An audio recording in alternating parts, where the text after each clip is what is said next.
Hi, இந்த வீடியோவில் நம்ம 6th ஓல்டு புக்கில் டேர்ம் 2ல் இயல் 1 வந்து பார்க்க போகிறோம். அதில் செயல் பகுதி இசை அமுது. ஃபஸ்ட்டு பாடல் வந்து பார்த்திங்கன்னா இசை அமுது. இசை அமுதை இயற்றியவர் புரட்சி கவிஞர் பாரதிதாசன் அவர்கள். பாரதிதாசன் ஆசிரியர் குறிப்பு பாருங்கள். பாரதிதாசன் வந்து நம்ம புரட்சி கவிஞர் பாரதிதாசன், பாவேந்தர் பாரதிதாசன் அப்படின்னு சொல்லி சிறப்பு பெயரால் வந்து நம்ம அழைக்கிறோம். புரட்சி கவிஞர் பாவேந்தர்.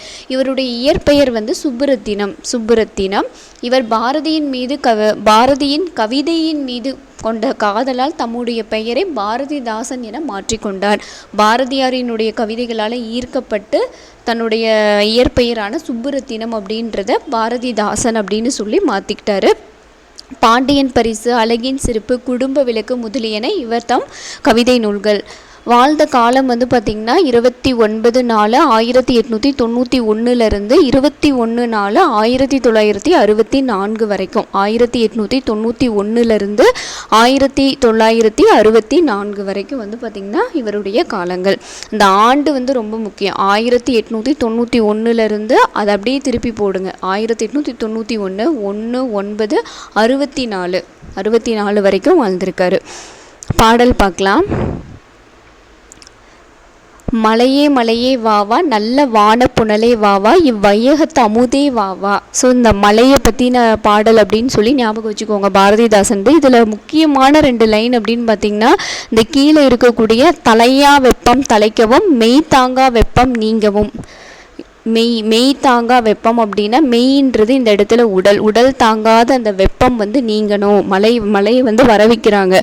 தலையா வெப்பம், அதிகமாக இருக்கக்கூடிய வெப்பம் வந்து குறையணும். தலையா வெப்பம் தலைக்கவும். இதில் வந்து அதிகம், தலையா அப்படின்னா அதிகமான வெப்பம், தலைக்கவும்னா குறையவும்.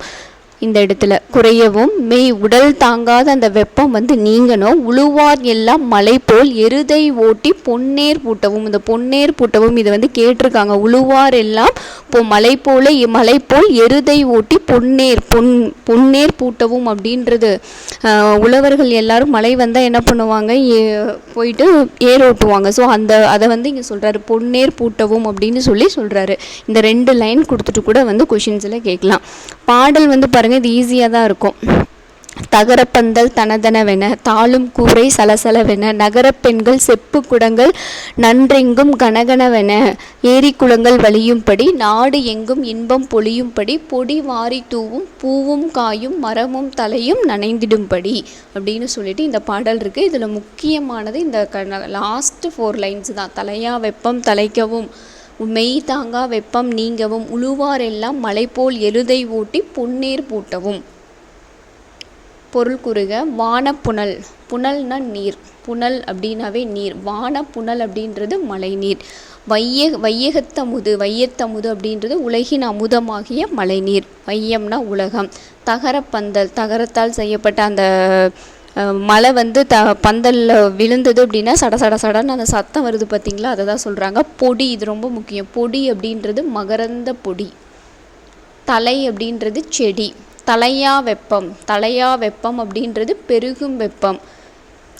இந்த தலைத்தல் அப்படின்றத கூடுதல் குறைதல் 2க்குமே வந்து பொருள் வச்சுக்கணும். தலையா வெப்பம் அப்படின்றது பெருகும் வெப்பம்னு எடுத்துக்கலாம். அந்த பொருள் தகுந்த மாதிரி குறையாத வெப்பம் அப்படின்னு சொல்லியும் நம்ம எடுத்துக்கலாம். தலைக்கவும் அப்படின்னா குறையவும். இதில் முக்கியமானது பொடினா மகரந்த பொடி, தலைனா செடி, வானப்புனல் அப்படின்றது மழைநீர். அடுத்து பழமொழி 400. ஆல்ரெடி நம்ம இதை செய்யுள் பகுதியில் பார்த்துருக்கோம். கல்வியின் சிறப்பு. ஸோ இதை நான் பழமொழி 400 இயற்றியவர் முன்றுரை அரையனார்.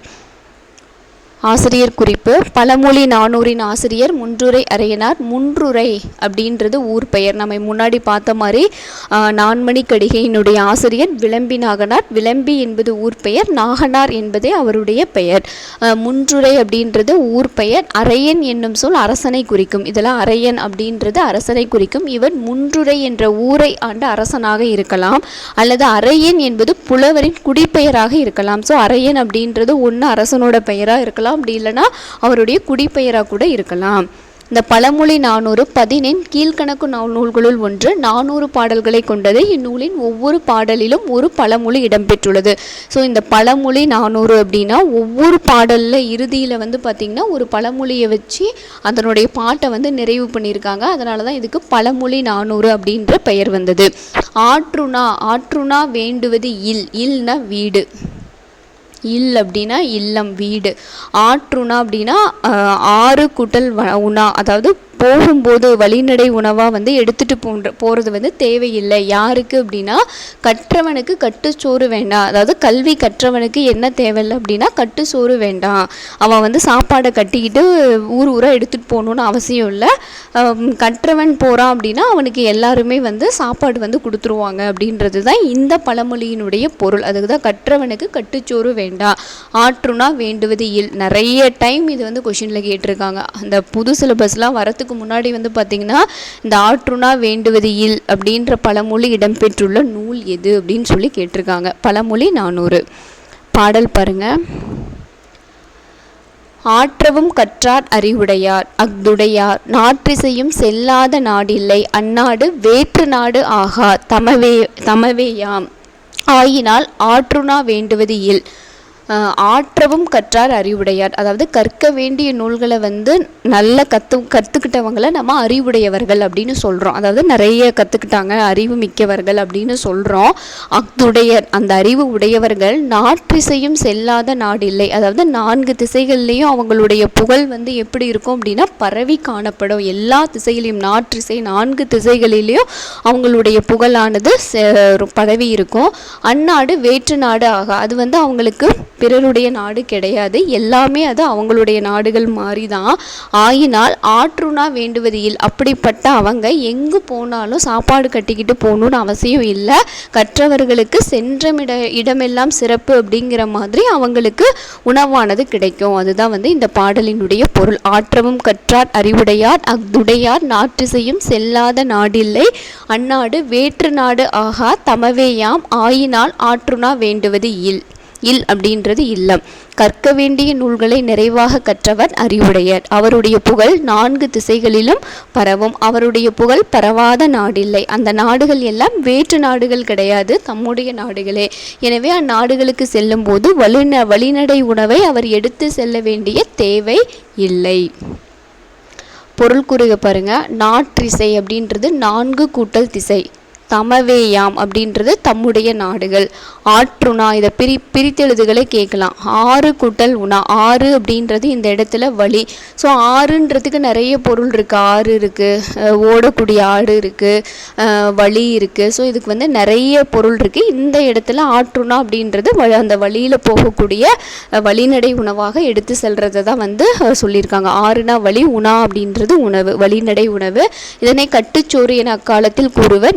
எந்நாட்டிற்கு சென்றாலும் அந்நாட்டில் கற்றோரை வரவேற்று உணவு அளிப்பர் என்பது இந்த பாடல் உணர்த்தும் கருத்து. எந்த நாட்டுக்கு போனாலும் கற்றவர்கள் அப்படின்னா அவங்களுக்கு வரவேற்று உணவு கொடுக்கறது தான் வந்து இந்த அதை பற்றி சொல்லக்கூடிய பாடல் தான் இந்த பழமொழி 400ல் இருக்கக்கூடிய கல்வியின் சிறப்பு. நெக்ஸ்ட்டு மகள் இந்திராவுக்கு நேரு எழுதிய கடிதம். இந்த 42 ஆண்டுகள் கடிதம் எழுதினார் அப்படின்ற கொஷின் கேட்டிருக்காங்க நிறைய டைம். பாருங்க. நமது இந்திய நாட்டின் விடுதலைக்காக பாடுபட்ட தலைவர்களுள் ஒருவர் ஜவஹர்லால் நேரு. இவர் நம் நாடு விடுதலை பெற்ற பின் முதன்மை அமைச்சர், அதாவது முதல் பிரதமராக வந்து பொறுப்பேற்றவர் யார் அப்படின்னா ஜவஹர்லால் நேரு அவர்கள். 1922ஆம் ஆண்டு முதல் 1964ஆம் ஆண்டு வரை, 1922லிருந்து 1964 வரைக்கும் 42 ஆண்டுகள் வந்து மகளுக்கு வந்து என்ன பண்ணியிருக்காரு, கடிதம் எழுதியிருக்காரு. ஸோ அவர் வந்து சிறைச்சாலையில் இருந்தபோது கூட, வெளிநாடுகளில் இருந்தபோது கூட அவருக்கு அந்த கடிதம் எழுதுகிற அந்த ஹேபிட் வந்து அவருக்கு போகவே இல்லை. மகளுக்கு வந்து தொடர்ந்து கடிதங்கள் எழுதுவதை வந்து வழக்கமாக வச்சுருக்காரு.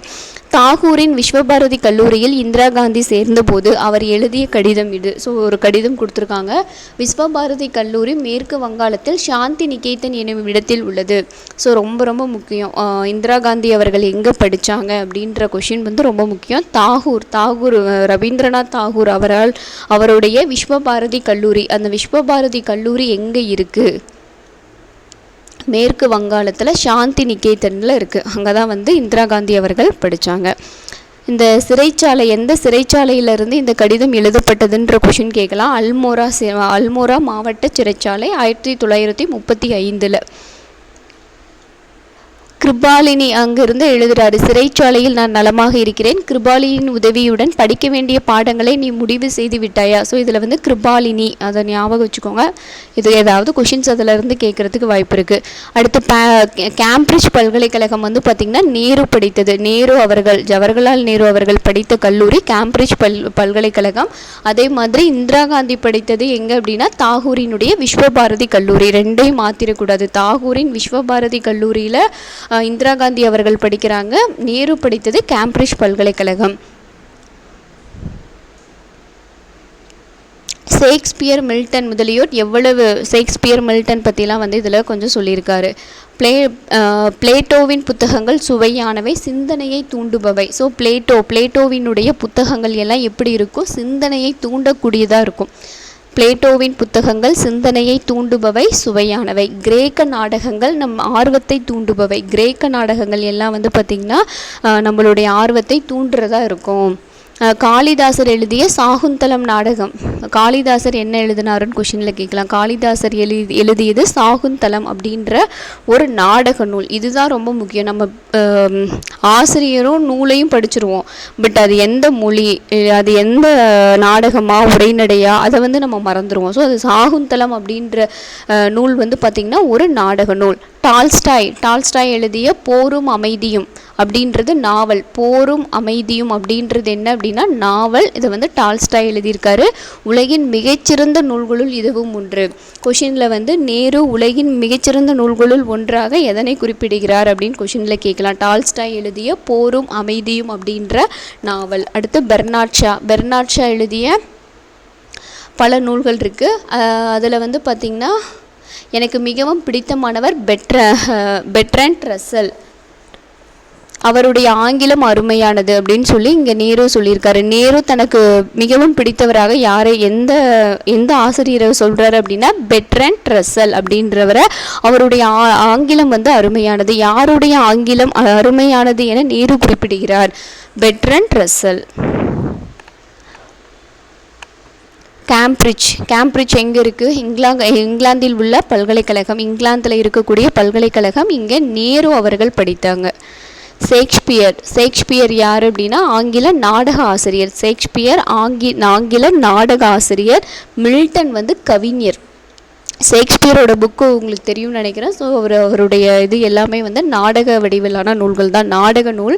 மில்டன் வந்து பார்த்திங்கன்னா கவிஞர், ஆங்கில கவிஞர். பிளேட்டோ கிரேக்க சிந்தனையாளர். காளிதாசர் வடமொழி நாடக ஆசிரியர். காளிதாசர் எழுதுகிறது சாகுந்தலம் அப்படின்ற ஒரு நாடக நூல். சாகுந்தலம் அப்படின்ற நாடக நூல் அது வந்து ஒரு வடமொழி நாடக நூல். டால்ஸ்டாய் ரஷ்ய நாட்டு எழுத்தாளர். டால்ஸ்டாய் எழுதியது போரும் அமைதியும் அப்படின்ற ஒரு நாவல். போரும் அமைதியும் அப்படின்ற நாவல். பெர்னாட் ஷா ஆங்கில நாடக ஆசிரியர். ஸோ ஆங்கில நாடக ஆசிரியர் வந்து பார்த்திங்கன்னா ஷேக்ஸ்பியர் ஒன்று, இன்னொன்று பெர்னாட் ஷா, 2 பேர் வந்து கொடுத்துருக்காங்க. அடுத்து பெர்ட்ராண்ட் ரசல் சிந்தனையாளர், கல்வியாளர். ஸோ வந்து நேரு தனக்கு மிகவும் பிடித்தவராக யாருடைய ஆங்கிலம் மிகவும் பிடித்தது அப்படின்னு சொல்கிறாரு அப்படின்னா பெர்ட்ராண்ட் ரசல். அல்மோரா சிறை எங்கே இருக்குது அப்படின்னா உத்தராஞ்சல் மாநிலத்தில் உள்ளது. கிருபாலினி விஸ்வபாரதியில் பணிபுரிந்த ஒரு பேராசிரியர். ஸோ இவங்களோட உதவியோடு தான் வந்து இந்திரா காந்தி அவர்கள் வந்து எந்த பாடத்தை படிக்குது அப்படின்னு சொல்லி முடிவு பண்ணுறாங்க. ஸோ இந்த ஒரு இது பார்த்தீங்கன்னாவே மேக்ஸிமம் இந்த லெசனில் கவர் ஆகிறது எல்லாத்துக்குமே ஆன்சர் பண்ணிடலாம்.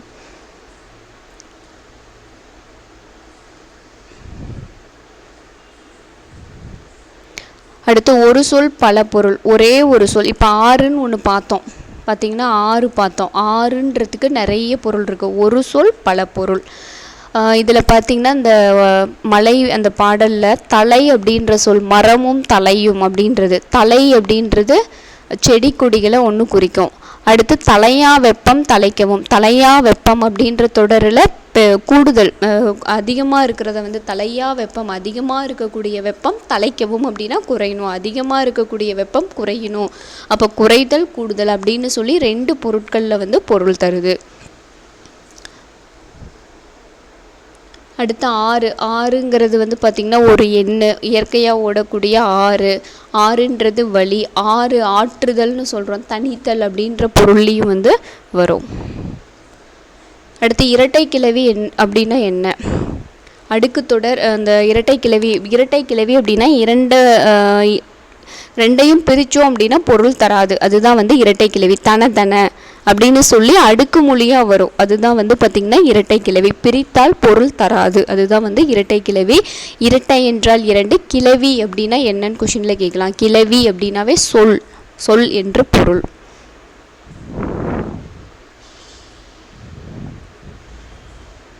நேரு விரும்பி படித்த நூல்கள் எந்த மொழியில் இருந்தன? ஆங்கிலம். நேரு மகளுக்கு எழுதிய கடிதத்தில் எதனை பற்றி அதிகம் பேசுகிறார்? நூல்கள்.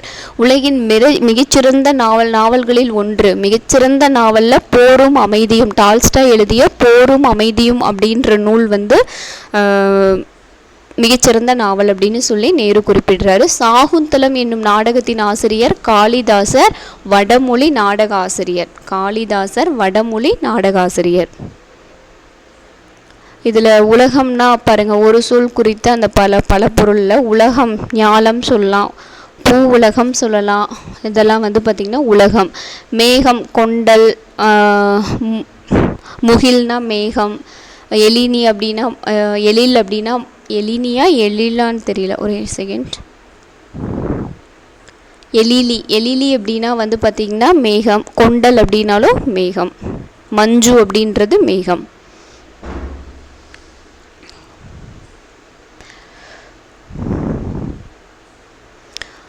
அடுத்து நாட்டுப்புறத்தில் நிகழக்கூடிய கலைகளுள் ஒன்று கரகாட்டம். இந்த கரகாட்டம் வந்து பார்த்திங்கன்னா ஆண் பெண் இருவருமே வந்து நடத்துவாங்க. ஊர் திருவிழாக்களில் வந்து நடத்துவாங்க. ஸோ வந்து கரகாட்டம் அப்படின்றது ஆண் பெண் இருவருமே வந்து செய்யக்கூடிய ஒரு கலை.